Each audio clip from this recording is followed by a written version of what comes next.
Viernes 24 de abril 2020, estamos en el Palacio Nacional de México, en la Ciudad de México. Vamos a iniciar la conferencia de prensa diaria sobre la situación de COVID, la pandemia causada por el virus SARS-CoV-2 en el mundo y en México. Me acompañan, como en otras ocasiones, el director general de epidemiología, doctor José Luis Alomía. Bienvenido, doctor Alomía. Y el doctor Ricardo Cortés, director general de promoción de la salud. Bienvenido, doctor. Hoy quisiéramos empezar con una noticia que consideramos muy importante y es la siguiente.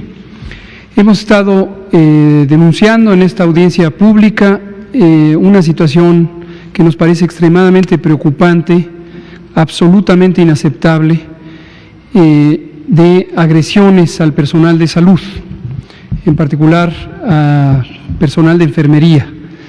Esta se acompaña además de distintos actos de discriminación y rechazo que ha ocurrido, por ejemplo, en rutas de transporte, en donde se les niega el acceso a algunos compañeras y compañeros de trabajo del sector salud en distintas entidades federativas.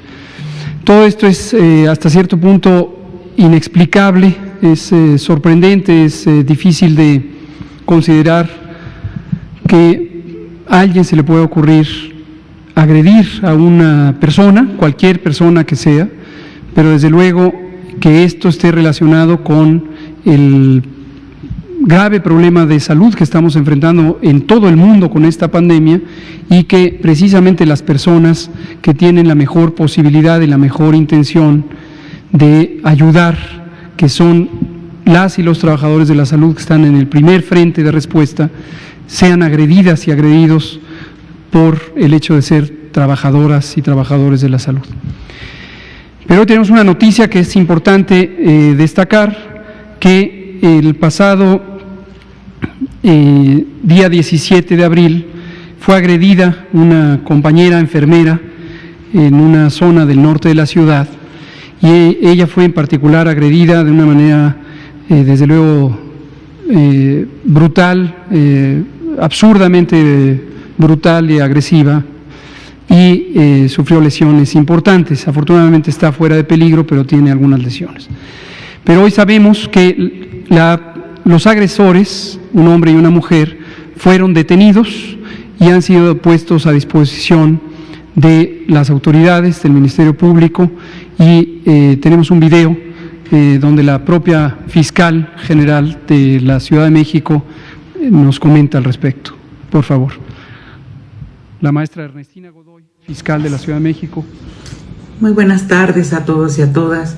Saludo de manera especial al subsecretario López-Gatell, a todas las autoridades del sector salud y a Zoé Robledo, con quien he estado en comunicación debido a los ataques suscitados contra miembros del personal de salud en esta Ciudad de México. Les comunico que después de conocer la noticia de la artera agresión que recibió la enfermera del IMSS Francia, registrada en la alcaldía Gustavo Amadero el pasado 17 de abril, iniciamos una carpeta de investigación con la finalidad de ejercer acción penal en contra de los presuntos responsables. Del resultado de nuestras investigaciones, la Fiscalía General de Justicia de la Ciudad de México solicitó y obtuvo órdenes de aprehensión contra un hombre y una mujer por su probable responsabilidad en la comisión de los delitos de tentativa de homicidio y discriminación en agravio de una trabajadora de la salud. Estas personas se encuentran en prisión y esperamos la audiencia para vinculación a proceso en las próximas horas. Es inadmisible cualquier acto de agresión en contra del personal médico que lucha por preservar la salud y la vida de todas y todos nosotros. Nada lo justifica.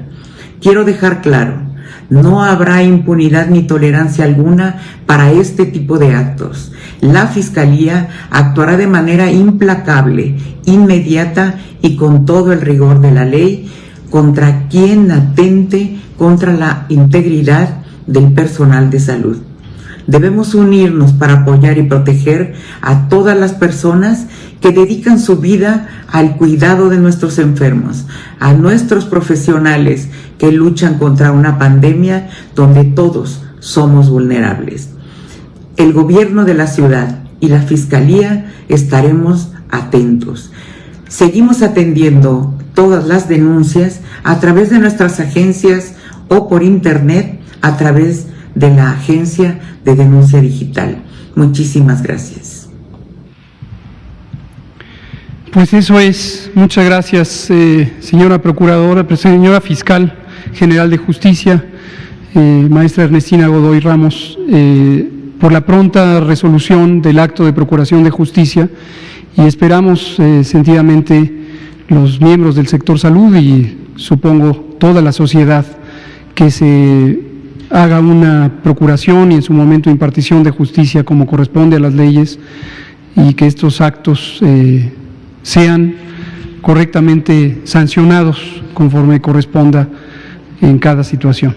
Y ojalá que en toda la República se tengan los mismos criterios de una pronta, de una expedita procuración e impartición de justicia, y que esto sirva para que en toda la sociedad, todas las personas que pudieran tener una conducta delictiva, presuntamente delictiva como es esta, sepan que esto no se puede tolerar. Vamos a iniciar con los elementos temáticos del día de hoy. Hoy tenemos el informe técnico diario, que estará a cargo del doctor Alomía, y posteriormente el doctor Ricardo Cortés nos mostrará algunos de los elementos nuevos de monitoreo, tanto de la movilidad en el espacio público como de los servicios de asesoría ciudadana que están a cargo de la Dirección de Promoción de la Salud. Doctor Alomía. Gracias. Muy buenas noches con todas y todos. Vamos a iniciar con el panorama epidemiológico internacional y nacional. Primero presentando, lógicamente, el calendario, que lo empezamos a presentar desde el día de ayer, en donde estamos viendo cómo vamos avanzando en el día con día en las diferentes actividades y estrategias. 33 días ya desde que inició la jornada nacional de sana distancia. Sabemos que tenemos prácticamente todavía un mes y 6 días por delante para completar esta jornada nacional de sana distancia. Estamos en la conferencia vespertina 56. Entonces, si pasamos por favor a la siguiente diapositiva, tenemos nuestro actualización internacional. Si nos enfocamos siempre al porcentaje que día con día le damos seguimiento, vemos que hoy día vuelve a bajar 42%. Sin embargo, vemos que las diferencias entre los casos confirmados en los últimos 14 días entre la región de las Américas y la región de Europa prácticamente mantiene una similitud, es decir, no se han distanciado todavía mucho. Sin embargo, se hace evidente el predominio que hay del continente americano. Esto también puede responder a porque, por un lado, lógicamente en la región de Europa los casos están disminuyendo, pero en la región de las Américas tampoco hay un incremento acelerado, digamos, en los últimos días, recordando que el principal país que contribuye a esta estadística en las Américas es precisamente Estados Unidos, y Estados Unidos tuvo un inicio de su epidemia más en las fechas similares a las de Europa que a las fechas en las Américas. Por eso podemos ver un poco cómo se ha mantenido esta paridad, digamos, entre Europa y América, dado que es Estados Unidos el que aporta la mayoría de estos casos. 6.9%, la tasa de letalidad global prácticamente se mantiene similar a la del día de ayer. En la siguiente diapositiva vemos nuestra actualización de cifras para el día de hoy. 12.872 casos confirmados, de los cuales, y ya lo veíamos desde ayer, prácticamente la tercera parte solamente son los casos que están o que iniciaron con signos y síntomas de enfermedad en los últimos 14 días. Por lo tanto, esta tercera parte son los casos activos de la epidemia que actualmente estamos viviendo en México, 4.502 para el día de hoy. Así también 7.889 sospechosos acumulados, es decir, casos que en su momento pudieran descartarse todavía o pudieran pasar a formar parte de la cifra de casos confirmados. 1.221 lamentables defunciones, también se actualiza esta cifra, y de las 62.334 personas que hasta el momento han sido parte del estudio, tenemos ya 41.573 resultados negativos acumulados también desde que inició la epidemia. En la siguiente diapositiva podemos ver el mapa que distribuye la carga de enfermedad acumulada, es decir, el total de casos que se han presentado en México, los 12.872, cómo están distribuidos en las diferentes entidades federativas. Y bueno, hemos estado viendo día con día cómo los colores naranja, los colores rojo y el rojo oscuro o el casi de color marrón, pues empiezan a incrementarse en el mapa, y esto es en la medida que los casos también lo van haciendo de la misma manera. En la siguiente diapositiva vemos esta distribución un poco ordenada de mayor a menor para que ustedes puedan tener siempre los datos duros, directos de cada una de las barras, y puedan ver entonces cómo se distribuyen. Recordando que esto es carga de enfermedad y que en un momento, por ejemplo, que la Ciudad de México y que el Estado de México tengan la mayor carga de enfermedad, puede responder también al hecho de que concentran mucha o gran cantidad de la población, a diferencia de otras entidades federativas que concentran mucho menos población. En la siguiente diapositiva vamos a ver la distribución de la carga de enfermedad confirmada, pero ahora enfocada a la epidemia activa, los 4.502 casos confirmados con inicio de signos y síntomas en los últimos 14 días. Vemos que el mapa se despinta un poco, tenemos más estados en verde, pero a su vez esto nos permite también ver en los colores más llamativos cuáles son precisamente estos estados que en estos últimos 14 días han tenido la mayor carga de enfermedad. Si vamos a la siguiente diapositiva, es la distribución de estos casos, igual que lo anterior, para que los podamos evidenciar en forma descendente entidad por entidad, pero en la siguiente diapositiva es donde podremos ver si la tasa de incidencia acumulada, ¿no? Nuestro mapa en donde los colores verdes oscuros, y ahora sí con esta información podemos hacer más bien comparación entre las entidades federativas, porque esto está graficado con base poblacional, es una tasa de incidencia por cada 100.000 habitantes, 3.52 el nacional, pero con variaciones en los diferentes estados. Y aquí sí podemos ver entonces y decir que las entidades federativas que tienen una coloración más oscura son precisamente las que están teniendo mayor transmisión y afectación poblacional, porque es una tasa de incidencia. En la siguiente diapositiva vamos a ver esta misma distribución, pero alineada por estados con mayor tasa de incidencia por 100.000 habitantes a menor tasa de incidencia por 100.000 habitantes, y ahí vamos a ver cómo esto contrasta en el orden con la tabla que veíamos hace un rato, en donde solamente se consideraban la cantidad de casos confirmados por cada entidad. En la siguiente diapositiva vamos a ver de las 1.221 defunciones que se han acumulado hasta el momento, por fecha de defunción, cómo se han ido presentando las mismas.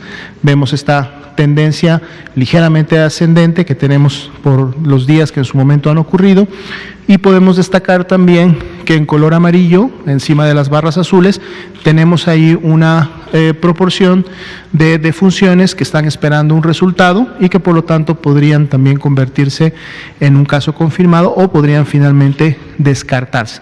Vemos cómo también estos números día con día están disminuyendo, es decir, que cada vez se mantiene más actualizada y reciente la información. De hecho, las columnas amarillas superiores solamente se presentan en los últimos días, prácticamente no tenemos defunciones pendientes de resultados en la gran mayoría del tiempo de la epidemia. En la siguiente veremos la distribución de las defunciones, cómo ocurrieron por entidad federativa, e igualmente en qué entidades federativas pudiéramos esperar un incremento en el número de las defunciones, dado que tienen esas barritas amarillas que significan que podrían convertirse en nuevas defunciones por COVID-19. Son 77 las defunciones que están todavía como sospechosas y pudieran cambiar su clasificación en los siguientes días. En la siguiente diapositiva vamos a ver el comparativo de diferentes curvas, que en este caso son casos acumulados. La primera es la curva más alta, que precisamente concentra todos los casos acumulados desde que fueron sospechosos, independientemente de que después se hubieran confirmado, es decir, todas aquellas personas que tuvieron signos y síntomas de la enfermedad, demandaron atención médica y en su momento se clasificaron como casos sospechosos de COVID-19. En la curva verde podemos ver la cantidad de estas personas que estaban o ingresaron de manera grave, es decir, que tuvieron que requerir hospitalización. En la siguiente, que es la curva roja, los graves acumulados, es decir, aquellos que ya presentaron una evolución que los llevó a esta situación, es menos todavía de la curva verde, y finalmente también la curva que es la que está más pegada al piso de las defunciones acumuladas, o cómo estas se han venido acumulando en el tiempo. La siguiente diapositiva sería la curva epidémica, en este caso de casos tanto confirmados como los que aún todavía son sospechosos. Decíamos que hay 7.889 casos en esa clasificación. Vemos cómo se distribuyen en el tiempo por la fecha de inicio de síntomas, y entonces los casos sospechosos vienen a ser precisamente los que se han notificado en los últimos días y por lo tanto están esperando finalmente un resultado de su prueba para ver si pasan a formar parte de las columnas rojas o de estos 12.872, pero comentábamos en conferencias previas que precisamente estamos graficando tanto confirmados como sospechosos para poder tener siempre una visual de cuál es la tendencia, cómo se está comportando la epidemia en México. Entonces, si viéramos solo los casos que están en las barras rojas, parecería que hay una disminución, pero eso sería irreal, porque cuando vemos los casos sospechosos que están en amarillo, que todavía falta conocer su resultado, pues vemos cómo esa tendencia realmente es ascendente y se ha mantenido así en los últimos días. La siguiente, por favor, que es la última, nuestra ya acostumbrada diapositiva con la curva de casos acumulados día con día. Ahí están los 12.872, que fue un incremento de 1.239 casos del día de ayer para hoy, lo que representó a su vez un incremento porcentual de 10.7% en relación a la carga acumulada que se tenía el día de ayer.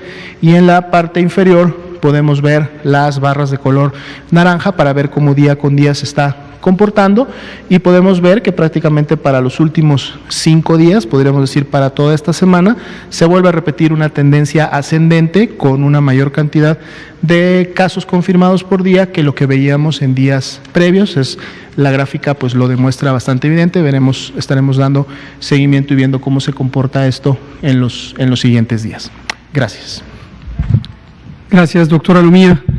Doctor Ricardo Cortés, si nos puede comentar, por favor.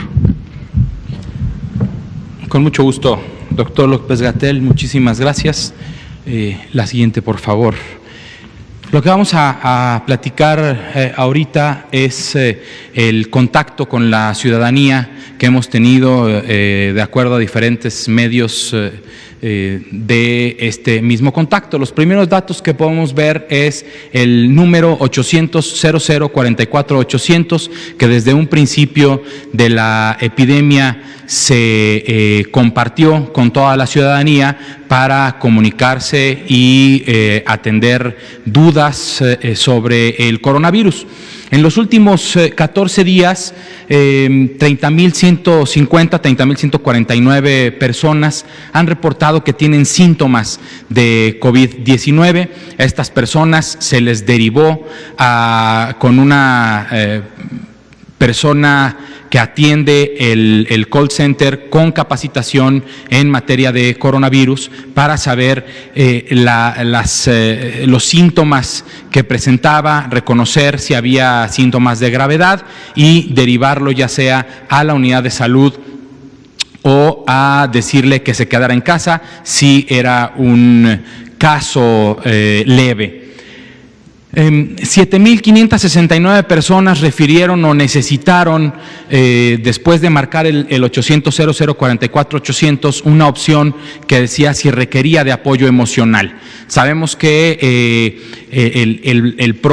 la propia epidemia nos ha generado alguna molestia emocional, miedo, temor, inclusive pánico, y la línea de la vida se puso a disposición de toda la ciudadanía para que pudiera tener este apoyo emocional. 7,569 de las personas que llamaron al 800-0044-800 fueron derivadas a la línea de la vida para apoyo emocional.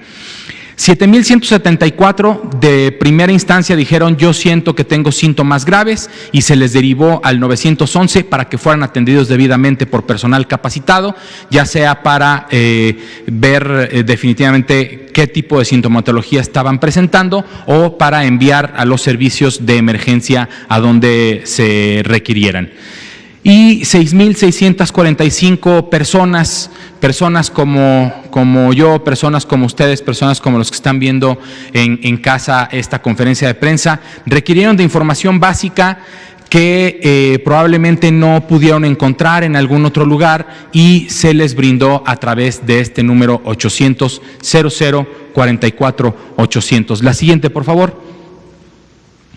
El índice de movilidad ciudadana de los últimos 14 días a nivel nacional, con datos de Google, Facebook y Twitter, se estimó este índice por parte del grupo de científicos de CONACYT e Infotec para estimar que en los últimos 14 días ha habido una disminución del 57% en la movilidad ciudadana. Sin embargo, quiero destacar cómo en los últimos días se ve que hubo un leve incremento en la actividad, en la movilidad ciudadana. Y eso se ve no solo en este índice nacional estimado por parte de los científicos de CONACYT con diferentes medios, con diferentes datos, sino también en los datos del reporte específico por estado, en donde sí seguimos con una movilidad disminuida importantemente, pero que en los últimos días se ha aflojado. Por eso nosotros volvemos a invitarlos a todos ustedes que están en casa, ahorita viéndonos, a que se queden en casa, que es la única forma en que vamos a poder seguir mitigando y tener un éxito en el control de esta epidemia en nuestro país. La siguiente, por favor. El chatbot de Susana Distancia ha sido una buena herramienta para comunicarnos con la gente. Actualmente 131,702 personas han chateado con Susana y Susana les ha respondido un total de 1,770,323 mensajes, con una satisfacción de las personas que utilizan este servicio del 75%. Las 7 preguntas más frecuentes son, por ejemplo, si es verdad que debo llegar a casa a bañarme y a limpiar mis zapatos, si tengo que salir al mercado o al súper, qué medidas debemos de tomar, si la epidemia aumenta, cerrarán los supermercados, y todas estas preguntas han tenido una respuesta. Ese porcentaje de satisfacción tiene también un 25% de insatisfacción.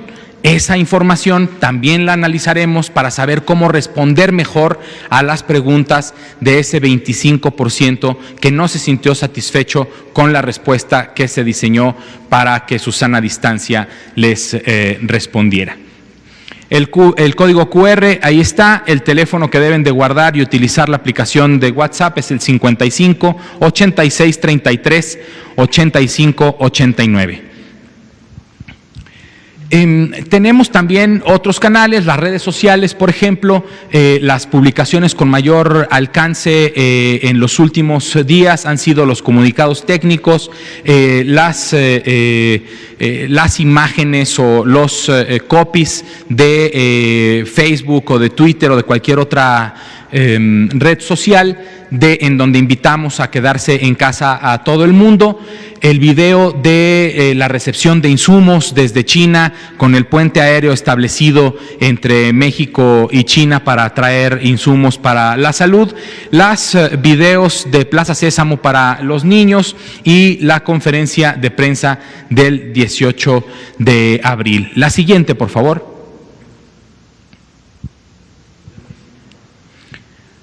Muchísimas gracias. Vamos a platicar también ahorita sobre un evento que vamos a tener el próximo 30 de abril. Por favor. Como cualquier niña o niño, seguro tienes muchas dudas sobre el coronavirus. 30 de abril vamos a tener una sesión especial para los niños. Incluso temores. Por eso, este sábado y domingo, pregúntale al Dr. Gatell. Manda un video de hasta 30 segundos preguntándole lo que quieras. O un dibujo de cómo te sientes por esta situación. Podrías acompañar al Dr. Gatell el 30 de abril en vivo, pero con sana distancia. Busca los detalles en coronavirus.gov.mx. Quédate en casa y salva vidas. Gobierno de México. Él quiere escucharlos, quiere responder sus preguntas y para eso vamos a recibir las preguntas de los niños en videos de hasta 30 segundos como máximo para que así puedan expresar lo que sientan al doctor López Gatell y a todo el equipo que estamos a su lado. Las preguntas serán contestadas en la conferencia de prensa de las 19 horas del jueves, si no me equivoco, jueves 30 de abril. Ese día, por ser dedicado para los niños, no habrá una presentación del comunicado técnico. El comunicado técnico se publicará para que ustedes, profesionales de la comunicación, hagan su trabajo correctamente, pero esa hora se las vamos a dedicar a ustedes, niñas y niños en casa, para que recibamos los videos y los dibujos y nos expresen cómo se sienten y qué quieren que el doctor Gatell les responda con esa elocuencia que lo caracteriza. El criterio principal, vamos a recibir evidentemente muchísimos videos, muchos dibujos, y los criterios que vamos a utilizar van a ser la representatividad general, digamos cuáles son las preguntas más frecuentes de todos los niños y los mejores dibujos para poderlos aquí presentar. De los mejores videos, los 20 mejores videos, vamos a seleccionarlos y vamos a contactar a los papás y mamás de estos niños, de los mejores 20 videos, para que puedan interactuar en vivo, a distancia, con el doctor López Gatell en la conferencia que no será de prensa para el comunicado diario, sino que será la conferencia de Pregúntale al doctor Gatell. Ninguno de los niños estará en Palacio Nacional, ellos estarán en sus casas y podrán interactuar vía remota con el doctor Gatell. Muchísimas gracias por su atención, doctor. Gracias. Solo dos palabras sobre esto. Mi agradecimiento para el equipo de la vocería de presidencia, a Jesús Ramírez, a Azucena Pimentel y todo este magnífico equipo, también al doctor Ricardo Cortés, que han estado coordinando ya por varios días la preparación de esta sesión que nos parece muy especial para atender a un segmento de la población, la gran esperanza que son niñas y niños del país y que también tienen mucho que decir y comentar. Una noticia sobre hoy, tuvimos una muy productiva reunión de trabajo por videoconferencia con destacadas presidentas y presidentes municipales, miembros de la Conferencia Nacional de Municipios de México, que preside la maestra María Eugenia Campos Galván, presidenta y alcaldesa de Chihuahua.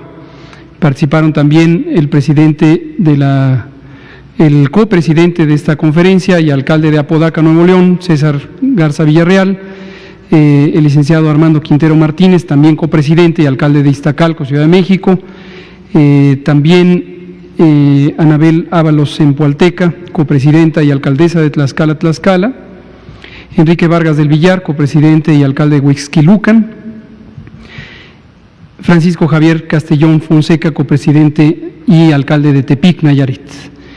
Entonces fue muy productiva, abordamos distintos temas y el enfoque de estas presidentas y presidentes municipales, hablando a nombre de la conferencia, lo cual nos pareció muy estimulante, es cuál es el papel de los gobiernos municipales en el manejo de la epidemia, y desde luego aquí hemos estado enfatizando la responsabilidad formal de la autoridad sanitaria federal y de las 32 autoridades sanitarias estatales. Pero los municipios tienen un papel importantísimo que jugar, porque a fin de cuentas son quienes están en contacto más cercano, las autoridades municipales, con la ciudadanía, y tienen una serie de responsabilidades importantísimas que enmarcan la vida pública en casi cualquier aspecto. Y agradezco a la maestra Campos Galván y a todos los presidentes y presidentas que participaron, y por extensión a toda la Conferencia Nacional de Municipios de México, por la oportunidad de poder interactuar con ellas y ellos en este sentido de unidad del que hemos estado hablando. Vamos entonces a abrir a preguntas y respuestas. Vamos a empezar con usted, que hace mucho que no habla, usted también, y usted que no le había tocado. No, allá la compañera. Sí, y luego nos seguimos allá atrás. Perfecto. Gracias. Buenas noches, Bianca Aguirre de Notimex TV. Ayer aterrizó a las 4:57 un avión de la Fuerza Aérea Mexicana en el Aeropuerto Internacional de la Ciudad de México. Desembarcaron 145 pasajeros, todos médicos, y venían con equipo médico. Quiero saber si ellos van a prestar los servicios médicos o van a brindar recomendaciones en políticas públicas, como los doctores cubanos, también procedentes cubanos, el 6 de abril. Gracias. Gracias, con gusto. Esto es un trabajo que está haciendo el Gobierno de la Ciudad de México. Como hemos dicho en varios días o meses incluso, México tiene un déficit muy importante de personal de salud. México tiene talentosísimas y talentosísimos médicos y médicas, y también personal de enfermería. Todos los equipos de salud son extraordinariamente valiosos para la población mexicana y obviamente para todos los que estamos involucrados en el sector salud. Y eso es digno de enorme aprecio. Pero desafortunadamente no tenemos todos los que necesitamos. Tenemos un déficit calculado de más de 200,000 miembros del personal de salud. Esto lo hemos dicho, esto está documentado por distintos organismos, la OMS, el Banco Mundial, la OCDE, a lo largo de muchos años. Entonces, cuando enfrentamos esta epidemia, esta pandemia, esto ha salido aquí, lo hemos comentado muchas veces, nos enfrentamos a el reto de tener una deficiencia estructural de nuestro sistema de salud. De por sí, para las condiciones rutinarias, la atención rutinaria, tenemos una cobertura limitada de servicios de salud, producto desde luego de una falta de inversión, falta de desarrollo, falta de formación de personal. Cuando nos enfrentamos a un reto como este, tenemos que acudir a todos los elementos que nos permitan solventar con mayor determinación enfrentar este reto. Entonces, el Gobierno de la Ciudad de México efectivamente ha identificado esta colaboración con la oportunidad de que, siendo la Ciudad de México ahorita la zona con la mayor intensidad de transmisión, se puedan atender estos elementos de asesoría. La respuesta es efectivamente el papel de este personal, es la enorme experiencia que tiene los miembros del equipo de salud de la República de Cuba en la salud pública, en este momento es vital. Y tienen también personal muy calificado, con preparación muy sofisticada en algunos aspectos como la medicina crítica y las distintas subespecialidades que se requieren. Entonces, pues adelante, nos pareció muy bien que la Ciudad de México tomara esta decisión. Gracias. Ahora usted, por favor. Buenas noches a todas y a todos. Lisbeth Álvarez, del Grupo Cantón. Los cadáveres que no tienen identidad irán a la fosa común, y estas en dónde se encontrarían. Y mi segunda pregunta es del personal médico, si nos podría dar una actualización, cuántas enfermeras, doctores hay enfermos y cuántos fallecidos, por favor. Gracias. Cómo no. No sé si tenemos ese dato actualizado, ahorita el doctor Alomía lo comenta, sobre esta triste realidad de las personas que fallecen y sus restos mortales, sus cuerpos no son reclamados, fenómeno que ocurre en muchas partes del mundo, pero definitivamente en México desde hace muchas décadas asociado con los fenómenos de violencia, también se puede presentar como una situación cuando existen epidemias y problemas de mortalidad por una enfermedad infecciosa. Hemos comentado la semana pasada que por un acuerdo conjunto entre la Secretaria de Gobernación y el Secretario de Salud se especificó que los lineamientos técnicos para la disposición de restos finales relacionados con COVID no podían ser cremadas las personas que fueran restos no identificados o restos identificados no reclamados. Y esto es atendiendo a la Ley General de Víctimas, que contempla precisamente las garantías necesarias para que en todo momento se puedan conducir las investigaciones forenses que en el momento o en el futuro pudieran ser relevantes para buscar a las personas desaparecidas. Entonces, el lineamiento que presentamos la semana pasada con la doctora Alexe de la Torre especifica precisamente que el procedimiento es la inhumación, es decir, el entierro. Al ser personas no reclamadas, existen ya desde hace algunos años en México espacios específicos de inhumación, de entierro de carácter común, y efectivamente sería donde se pondría estos restos finales. Gracias. En relación a la segunda pregunta, han sido 1.934 los profesionales de la salud que han enfermado por COVID-19 y se distribuyen básicamente de la siguiente manera: el 47% de estos han sido médicos, el 35% enfermeros, enfermeras, el 15% está enmarcado en otros profesionales de la salud, pero también se especifica que el 2% han sido laboratoristas y el 1% dentistas. Eso es lo que tenemos hasta el momento de profesionales de la salud. Gracias, doctor Alumía. Usted, y luego nos vamos a la fila de atrás. Gracias, doctor. Celsin Juárez, de Cilínea MX. Me gustaría saber cuáles son los alcances en las disposiciones del Gobierno federal sobre el cierre de las actividades, de las empresas con actividades no esenciales. Se han comunicado con nosotros trabajadores de una empresa que se dedica a la fabricación y venta de analizadores de vibraciones para la industria automotriz, que no cerraron al no ser una empresa de actividad esencial, pero los tienen encerrados en el taller. Ahí comen, ahí se bañan, ahí se cocinan, prácticamente viven ahí desde que se iniciaron las disposiciones de la fase 2. Sé que es un tema que le compete a la Secretaría de Trabajo, pero bueno, estos trabajadores no se han querido arriesgar a presentar la denuncia de manera formal por temor a ser despedidos. Me gustaría saber sus comentarios que abunden en este debate, en esta discusión, ya que usted ha sido quien ha hecho un llamado en reiteradas ocasiones a los empresarios para que se solidaricen con sus trabajadores en esta contingencia por el COVID y bueno, ahora más que nunca en esta fase 3. Y porque igual nos han llegado muchos comentarios de que no es la única empresa que está con estas prácticas. Gracias. Muchas gracias. Solo me queda la duda si este informe que nos comparte amablemente se refiere a personas que han sido puestas en las instalaciones de la empresa que comenta en contra de su voluntad. No están en contra de su voluntad, pero pues nos han manifestado que tampoco están a gusto. O sea, obviamente al ser los jefes de la empresa los que los enviaron a estar ahí, pues no les queda otra más que obedecer, sino pues pueden perder su trabajo, ¿no? Tienen temor a perder su trabajo. Wow. Bueno, si es un asunto consensuado por personas que gozan de libertad y son personas adultas que pueden ejercer el libre albedrío, pues es un consenso al que han llegado.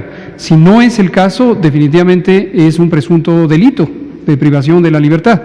Si este se ejerce por un acto físico de restricción de la movilidad, pues es evidentemente escandaloso, pero también si fuera un asunto de coerción o de presunta coerción como mecanismo para que no salgan de las instalaciones de esta empresa, pues podría ser, supongo, un acto presunto que configurara un delito. Entonces, en términos generales, sí, efectivamente, seguimos enfrentando resistencia de un segmento del sector empresarial de distintas dimensiones, de empresas medianas o algunas todavía pequeñas e incluso empresas grandes y muy grandes. Y esto evidentemente lo que revela es una indisposición de quienes tienen la posibilidad de tomar decisiones, ya sea los gerentes generales o las personas propietarias, las juntas de accionistas.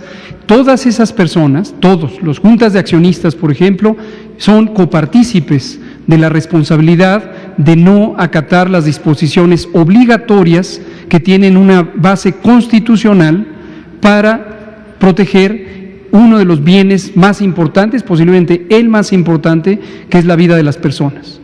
Entonces no hay duda que lo que representa es una actitud que en su momento podría ser constitutiva de uno de los más graves delitos. Así de simple.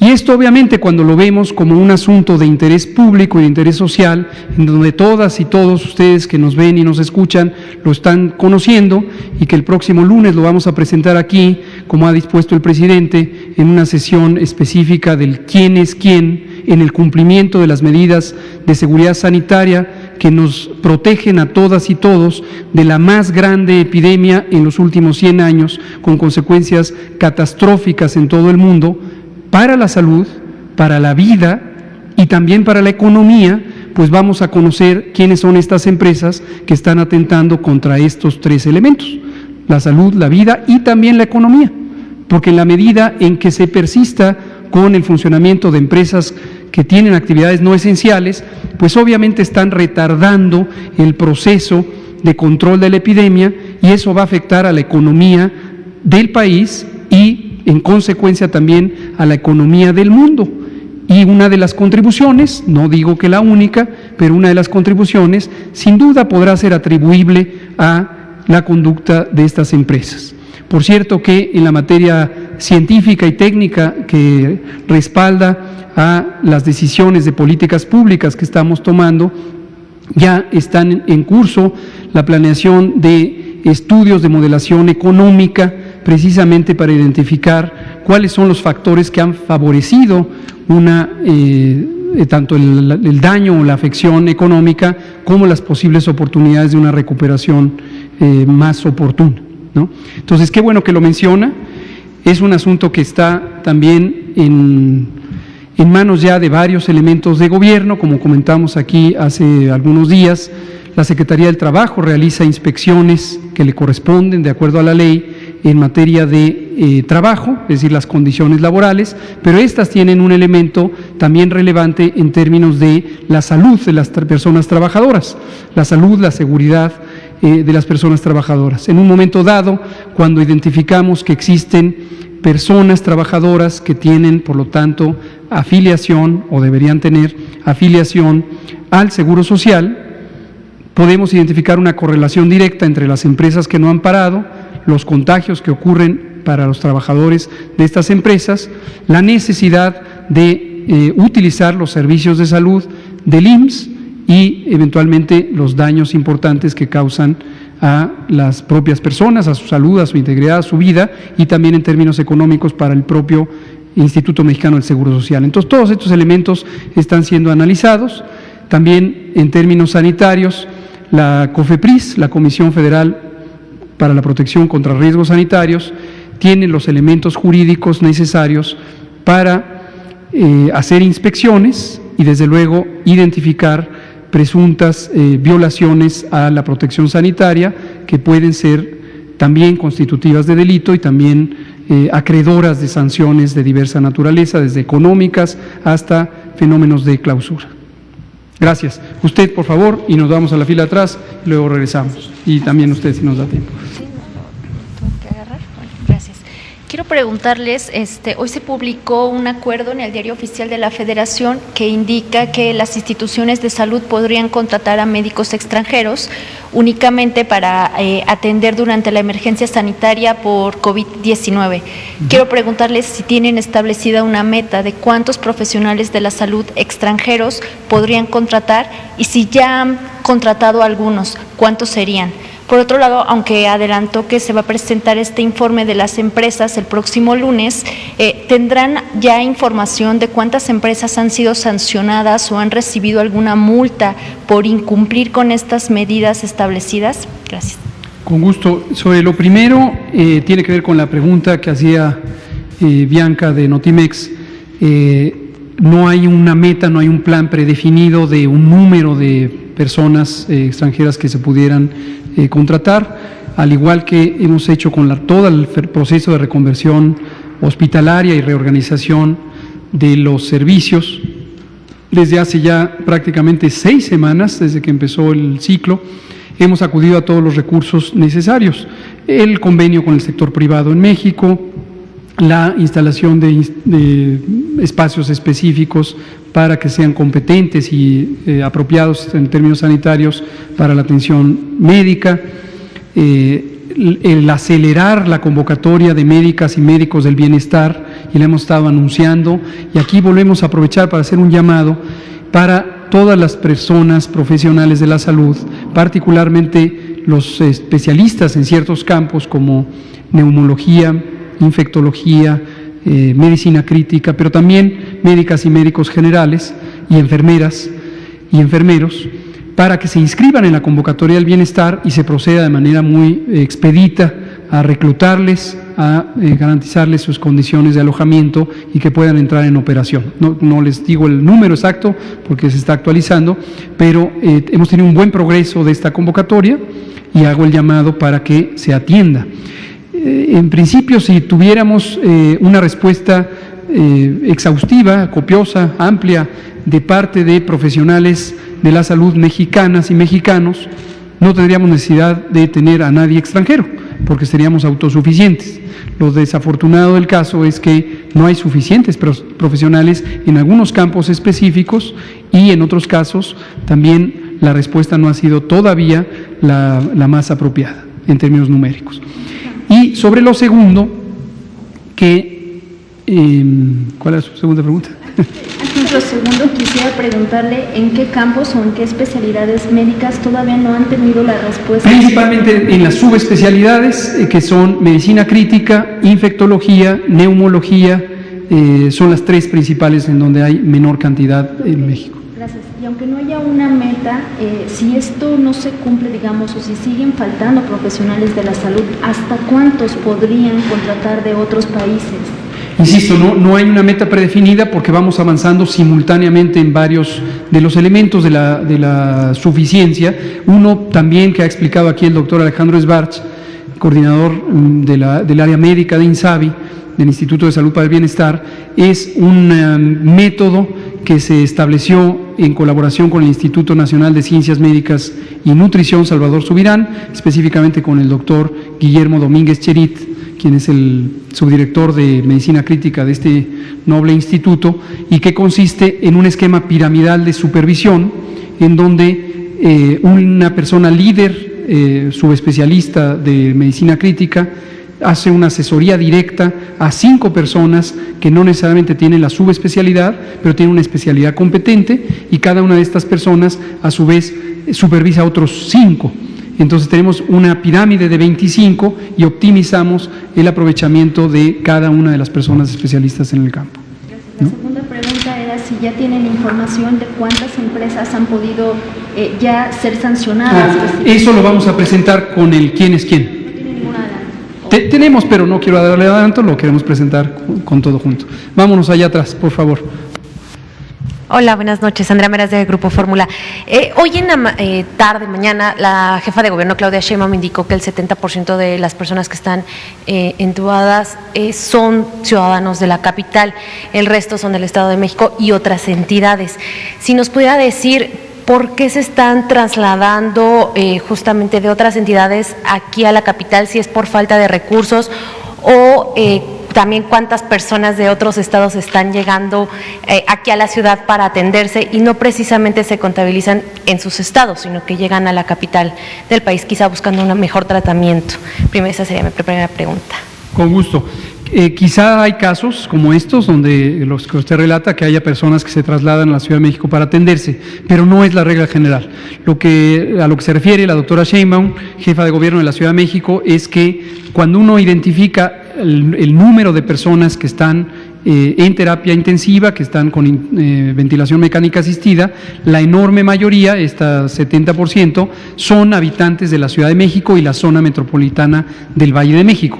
Desde luego del Estado de México, de la zona conurbada, sí hay un fluir muy activo de ida y vuelta, y personas residentes del Estado de México pueden estar hospitalizadas aquí y viceversa, pero es un fenómeno regional. No es que del todo el país están viniendo para acá. Como hemos dicho, y los datos lo ilustran, la epidemia en este momento tiene el momento de intensidad más grande en la zona conurbada del Valle de México. Y la segunda pregunta es que algunos hospitales privados ya pusieron pues carteles en los que ya no pueden recibir a pacientes. Si ustedes ya habían previsto esta situación, la otra pregunta sería si los hospitales privados pueden reservarse el derecho a recibir a las personas, porque en el caso del Hospital Español ya solo van a recibir a las personas o al mismo hospital.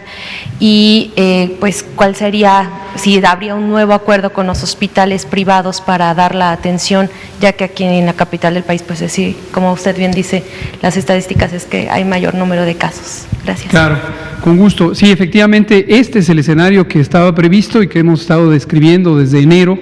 Se llama fase 3 y es el momento donde existe una progresión muy acelerada del número diario de personas enfermas, y por eso insistimos, quédate en casa, porque en la medida en que tú te quedes en casa, nosotros nos quedemos en casa, todo el mundo se quede en casa, quien no esté cubriendo una actividad esencial y no esté saliendo a la vía pública para resolver una necesidad fundamental, si se queda en casa, disminuye el número de contagios.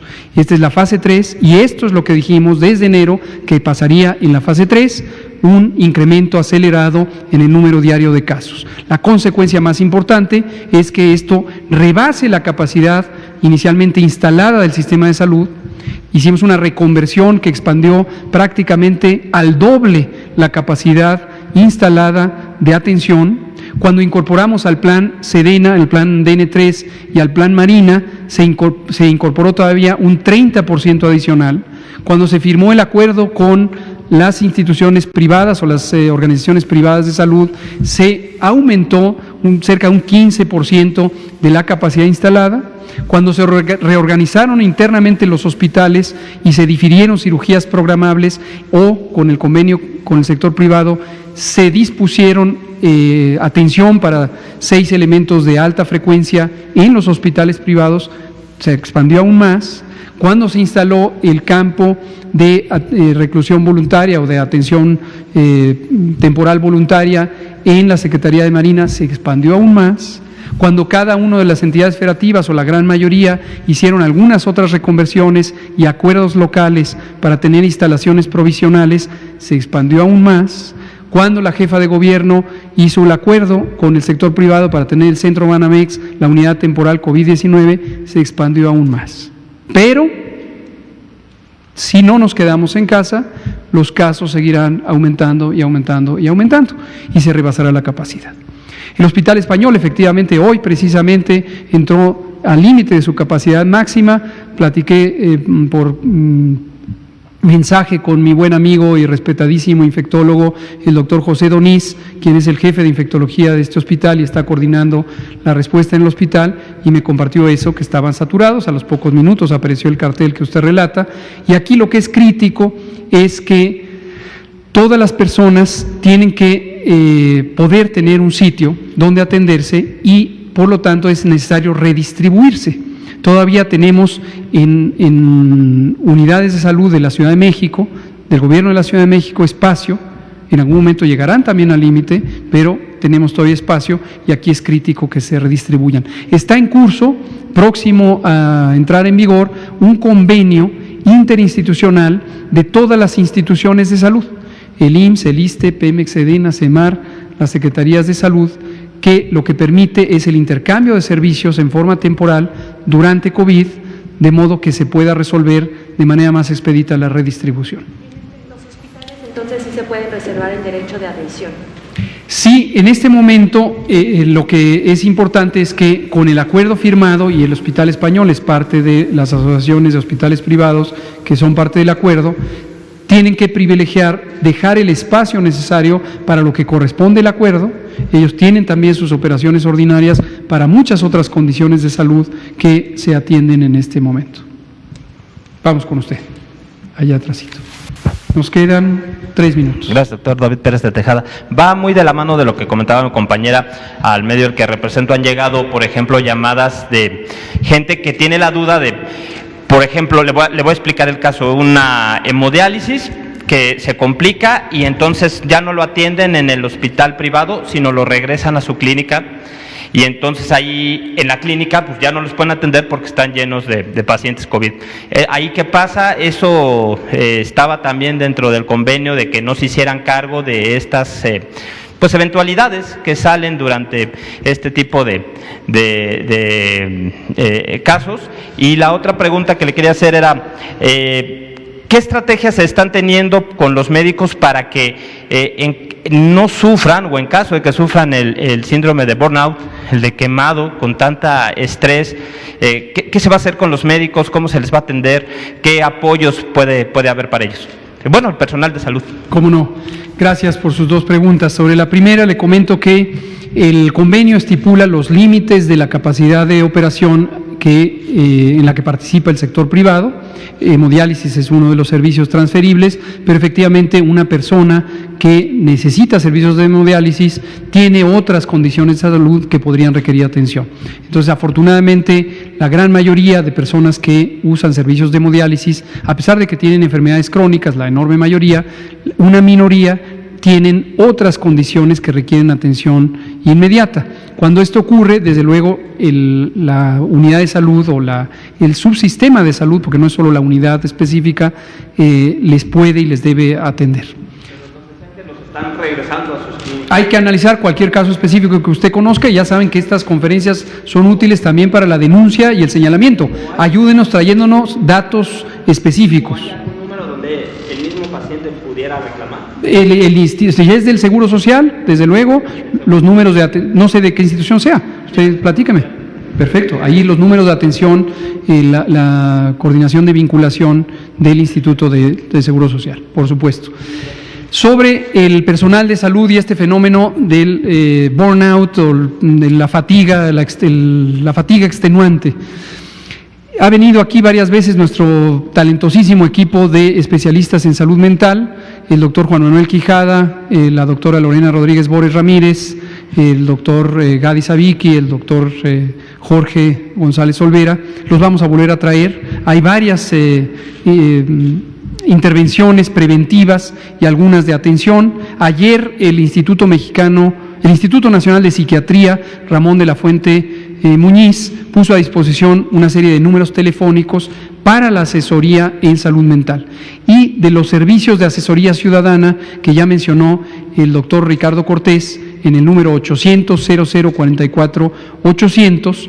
El propio menú del sistema telefónico incluye una derivación para asesoría en términos de salud mental. Si se tratara de una urgencia, que también puede haber urgencias desde luego en salud mental, eso deriva directamente al 911, entonces hay una red de apoyo. Sí lo vamos a enfrentar como un problema importante. Nuestro personal de salud, particularmente de las áreas clínicas, está enfrentando un estrés muy importante y una fatiga física por la sobredemanda, y todavía estamos a varias semanas de llegar al ACME, al punto máximo de transmisión. Entonces vuelvo a insistir, quédese en casa también por la salud mental y física, emocional del personal de salud. Un riesgo importante también que contribuiría al colapso es que se fatigue, que entre en este proceso de burnout el personal de salud, a pesar de que todas ellas y ellos tienen este enorme compromiso ético, moral, profesional que les caracteriza. Pues aquí la dejamos, son las 19:59 y mañana continuamos. Muchas gracias.